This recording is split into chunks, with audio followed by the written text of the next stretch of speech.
have you all join us back on the recontinuement of Wrigley Raven News. Today, a special story giving a look back on the lost boys of Sudan. My colleague Parker won't be joining us in the studio today because he is visiting a special friend and guest, Imokuje, one of the lost boys. Thank you, Carter. We're all very excited to be back and reporting to you all live. I'm here with Imokuje, a native of southern Sudan.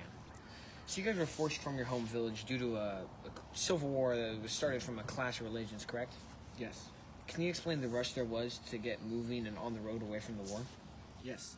We had to move fast. There were so many of us and we needed to leave as soon as we could. The Islamic forces from the north were closing in and the south needed more soldiers.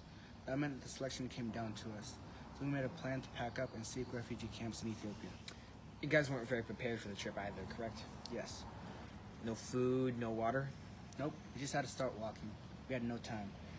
The trip had many casualties due to starvation, dehydration, and wild animals. Can you explain some of those deaths and the effect they had on the group? Well, we were all young with no guidance, so of course it was hard. We were all hungry and thirsty. We had to start saving our urine to drink since we couldn't get enough water.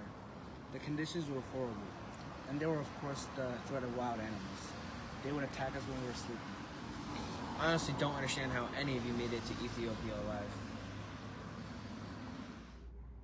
Now, Imokuje, do you remember why tensions were so high between the North and the South leading up to this war?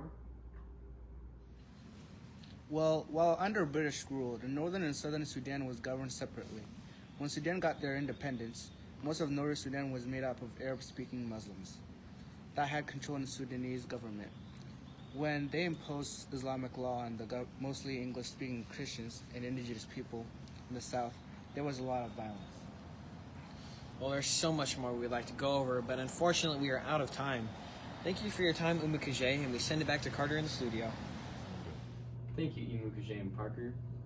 I apologize to all of our viewers for the change of scenery as I'm currently working on our next news report on the road. I'd like to point out how great of an example the Lost Boys are of how horrible things can become if not all people are represented by the government. To Imokuje and many others involved and affected by the southern Sudanese conflict, our hearts go out to you all around the world. We thank you to all of our viewers, and like always, stay classy, Oregon.